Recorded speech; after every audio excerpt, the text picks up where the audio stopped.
लढा ज्याचा मोठा, सरदार त्याचा मोठा, छत्रपती आमचा बाप जरंगे पाटीलांचा नेता. साहेब काकोळतीने सांगतो मी तुम्हाला ही गोष्ट, ज्याला हकाललं आहेत पण दिसताना एकच चंद्र दिसतो आणि एकच सूर्य दिसतो. एक सूर्य म्हणजे माझा जरंगे पाटील. तोपर्यंत मी पण घरी जाणार नाही असा माझा भाऊ जरंगे पाटील आहे. हो साहेब, जरंगे पाटलानं जो लढा उभा केला, माझ्या गरजवंत मराठ्यांसाठी केला. त्यांनी कोण्या मंत्र्याला फोन लावला नाही, माझ्या मुलाचं एखाद्याचं ऍडमिशन झालं नाही, माझ्या नातेवाईकाच्या पोराचं ऍडमिशन नाही झालं. आम्ही लढायचं कोणासाठी आणि आरोप कोणी करायचे हे तुम्ही ठरवा ना साहेब. माझ्या जरंगे पाटलांच्या सुतानावर राहणार, बाकी आम्ही सगळे छत्रपतीचे लेकर, आम्ही जिजाऊचे लेकर. माझा नेता कधीच कानात बोलत नाही साहेब. माझा नेता म्हणतो कानात बोल नको लोकात बोल. आपल्याला स्वयंघोषित मीच संघर्ष योद्धा आहे असं म्हणणारे देखील आपल्या अवतीभोवती तर साहेब, काय सांगा? आकाशगंगामध्ये हजारो तारे सुंदर चांद आहेत पण दिसताना एकच चंद्र दिसतो आणि एकच सूर्य दिसतो. एक सूर्य म्हणजे माझा जरंगे पाटील. एवढंच मी मानतो. त्यामुळं मी नथिंग अशा लोकांवर टिप्पणी करणं ही माझी वैयक्तिक मानित नाही का की सत्यानंच हवा आहे मी. आणि गरजूवंताचा लढा ज्याने लढला त्याच्यासाठी रक्ताच्या कणापर्यंत मी त्याच्या सोबत राहीन एवढीच साक्ष देतो. जरंगे पाटील तुम आगे बढ़ो, हम तुम्हारे साथ हैं. तुम्हाला एक सांगतो, प्रयत्न करून डाग लावायचा, सूर्यावर कधी डाग लावता येत नसतो साहेब. आज बी ज्याचे मुलं वावरात काम करतात, जमीन इकली 2 एकर, बापानं हकलून दिलं. साहेब काकोळतीने सांगतो मी तुम्हाला ही गोष्ट, ज्याला हकाललं हे निलेश ढवळे पाटलांना विचारा. ते जेव्हा जेल मधल्या आमच्या कोपरडीच्या ताईच्यासाठी ते बचावासाठी गेलते, हमला केलता, त्यावेळेस त्यांनी वचन दिलं की माझे बांधव घरी जात नाही तोपर्यंत मी पण घरी जाणार नाही असा माझा भाऊ जरंगे पाटील आहे. हो साहेब, कोणाला कलंक लावायचा? आणि तुम्ही पत्रकार बंधू आहेत, तर हातावर सूर्य तुम्ही शोधू शकता, कलंक कोणावर लावायचा? त्याच्यामुळे मी नाव कोणाचं घेत नाही. या माणसाला विचारा, कॅनवड गार्डन इथं ते आले, मला बोलले साहेब निलेश ढवळेचा फोन आला मला, आम्ही गेलो तर आमच्याकडे काय, आम्ही काही श्रीमंत घरातून नाही आलो साहेब, मी परभणी जिल्ह्यातून आलेलो आहे, पोट भरण्यासाठी आलेलो आहे इथं. माझं घर 20/30 मध्ये 600 स्क्वेअर फीट मध्ये राहतो साहेब. डोळ्यात पाणी यायला लागलं.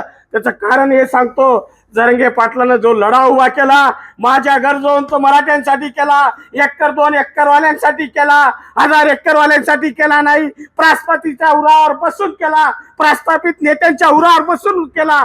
पण साहेब, आज तुम्ही सांगता विखे पाटील त्यांच्या दारात जात असतात, मुख्यमंत्री त्यांच्या दारात जात असतात, लगेच त्यांना आयब लावणार. अहो कसं काय चालणार साहेब त्यांना आयब लावून?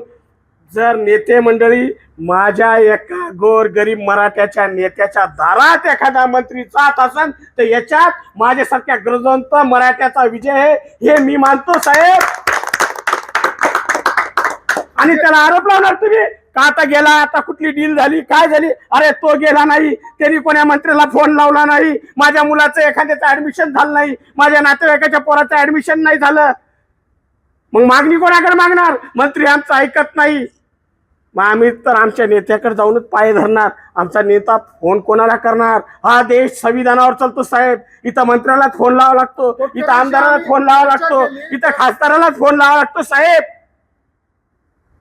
मग माझ्या नेत्याची कळकळ ही कोणासाठी आहे? तर माझ्यासारख्या गोर गरीब गरजूवंत मराठ्यासाठी.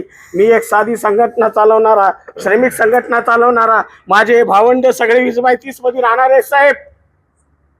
मग आम्ही लढायचं कोणासाठी आणि आरोप कोणी करायचे हे तुम्ही ठरवा ना साहेब.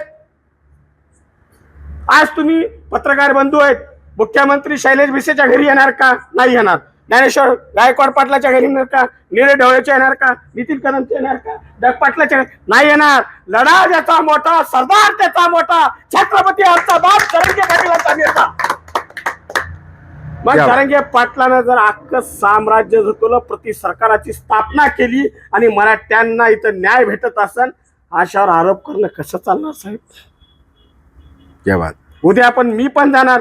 जरंगे पाटील, माझ्या मुलीला आहे ना MBBS ला ऍडमिशन घ्यायचंय, हिला इतके टक्केवारी भेटली. मग त्यांनी काय करायचं? मंत्र्याला फोन लावायचा, संचालकाला फोन लावत लागल. मग मी म्हणायचं का नाही जरंगे पाटलांनी मला पैसे मागितले? असं कसं काय चालणार साहेब? जे आमच्या लेकरा बाळांचा विषय मांडत असेल, जे आमच्या रक्तासाठी तरी अंगाची चालणी केली असेल, अहो या देशामध्ये मला तरी वाटत नाही कोणी एवढं मोठं उपोषण करणारा नेता कुठं सापडला असं साहेब. यामुळं मी एकच तुम्हाला पत्रकार बंधूंना विनंती करतो, माझ्या साथीदारांना, कोण किती आरोप करू द्या, सूर्याला फरक पडत नाही साहेब, चंद्राला फरक पडत नाही. सूर्य तारे असेपर्यंत, छत्रपती शिवाजी महाराजांचं नाव असेपर्यंत माझ्या जरांगे पाटलांचं सुद्धा नाव राहणार. बाकी आम्ही सगळे छत्रपतीचे लेकरं, आम्ही जिजाऊचे लेकरं. एवढंच बोलतो साहेब, थांबतो. आम्हाला आणखी विचारायचं आहे तुम्हाला. आम्ही कोटकरांशी ज्यावेळेस चर्चा केली त्यावेळेस ते असं म्हणाले की जे रात्री आले ते निवडणुकीत निवडून आले, त्याबद्दल तुमचं काय मत आहे? साहेब कोटकर साहेब रात्री तिथं वॉचमॅन म्हणून राहत असतात.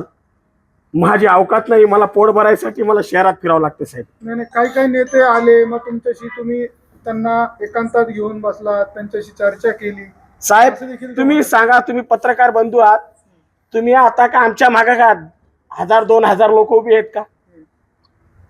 माझ्या नेत्याला पाण्यासाठी लाखोची फौज उभं टाकते साहेब. माझ्या नेत्याची एक छबी पाण्यासाठी कोटीची रस्त्यानं लोक उभं टाकतात साहेब. मग त्याला एखादा मंत्री भेटायला आल्यानंतर त्याच्या सगळे 10-20 कार्यकर्ते असतात, त्या गावातले पाटील सरपंच सगळे त्याच्यासोबत असतात. माझा नेता कधीच कानात बोलत नाही साहेब. माझा नेता म्हणतो कानात बोल नको लोकात बोल. त्यावेळेस कोटकर पाटील सुद्धा 2 वर्ष सोबत होते. आरोप लावताना विचार करायला पाहिजे साहेब. मग ते आता परवा म्हणतात की ज्यावेळेस विखे साहेब आले त्यावेळेस तुम्ही 2 तास चर्चा का केली दरवाजा बंद करून? का? सिंचनाचा प्रश्न तुम्हाला माहिती आहे पत्रकार बंधूंना? डाव्या कालव्याची अवस्था माहित आहे. शंकरराव चव्हाणांनी जेव्हापासून डावा कालवा बांधला आजपर्यंत निधी नाही भेटला. त्याचा निधीचा प्रश्न मांडू नये. मराठवाड्याचा सिंचनाच्या ओलाव्याखाली जमीन आल्यासाठी माझा शेतकरी मराठवाडा, शेतकरी हा मराठाच नाही, 18 पगड जातीचे शेतकरी आहेत साहेब. त्यांच्यासाठी माझ्या जरांगे पाटलांनी प्रश्न दार मांडला असन तरी मला कबूल आहे. आणि तुम्ही सांगा, जो मंत्री आला त्याचा ताफा, त्याची सिक्युरिटी काय असती? तुम्ही सुद्धा मध्ये जाऊ देत असता? आम्ही तर सोडावं साहेब, आम्ही लय सामान्य कुटुंबातून आलो. तुम्ही जर म्हणले उद्या इथल्या चटाया उचला तर उचलायची तयारी आमची. मंत्र्याचा ताफा, मंत्र्याच्या सोबत किती लोकांची मुभा देतो तुम्हीच सांगायचं. त्यांचा प्रोटोकॉल आहे ते प्रोटोकॉल आहे साहेब.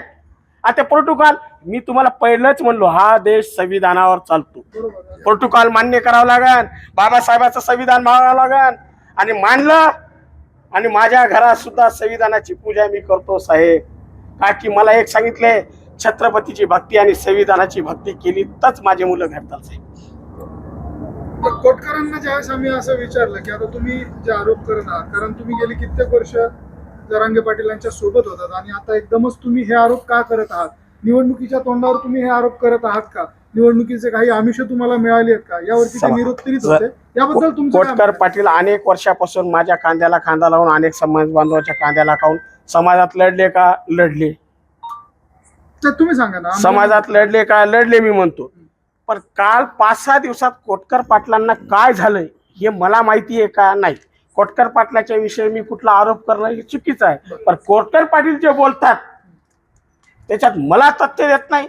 त्यामुळं माझ्या योद्ध्याची ढाल बनून मला समोर येणार. माझा नेता मला जरांगे पाटील म्हणत बी नसेल समोर ये तरी मी येणार साहेब, मी येणार. एवढंच सांगतो तुम्हाला. पण ते म्हणतात की तुम्ही अंधभक्त झालात सगळे जरांगे पाटलांचे. साहेब मी तुम्हाला आताच सांगितलं, मी संविधानाला मानणारा माणूस आहे, अंधभक्त नाहीये. मी तुम्हाला सांगितलं, मी संविधानाला मानणारा माणूस आहे. गरजूवंताचा लढा जनी हीच आपली दृष्टिकोन. पत्रकार बंधूंनो, तुम्हाला टीक करणार नाही मी. पण महाराष्ट्रात काय झालं? मुख्यमंत्री बाथरूम मध्ये बी पडले तर न्यूज बनती, पण मराठ्यांचा योद्धा लढला आणि त्याच्या किडनीवर त्रास झाला तरी बातमी बनत नाही. हो, हे दुर्दैव आहे आमचं.